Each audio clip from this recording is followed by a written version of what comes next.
That echo has reached teachers here in Wallingford who are asking for more uniformity as well. This elementary school behind me, as well as others in town, are in school 5 days a week, while middle school and the high school are fully remote. The teachers are asking why they are being left behind. But teachers are scared and they're nervous and they're stressed about it. A worry that is causing more stress and making learning conditions even more difficult in an already challenging year. We need a consistent system of compliance across the state. Elementary schools in Wallingford are attending class every day of the week, while learning in grades 6 through 12 are remote.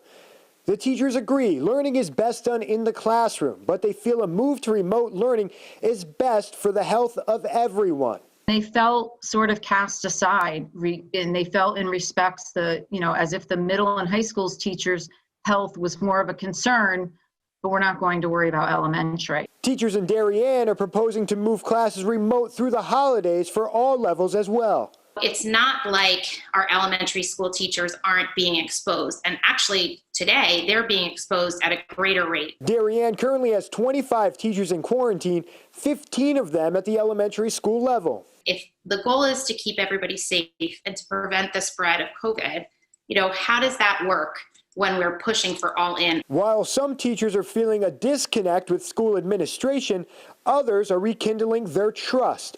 All levels at the Stratford Public Schools will be going remote through December 4th, after teachers rallied Monday for safer conditions. We've taken some steps towards rebuilding that trust between the teachers and the school districts. The superintendent made a common sense decision tonight, and I'm glad that she listened. The teachers want to be clear that they want to be in the classroom. They know it's the best place to learn when it's safe. Right now, they don't feel that it is, and when we get over this hump, they do want to be back inside the classroom. In Wallingford, Dave Puglisi, Fox 61 News.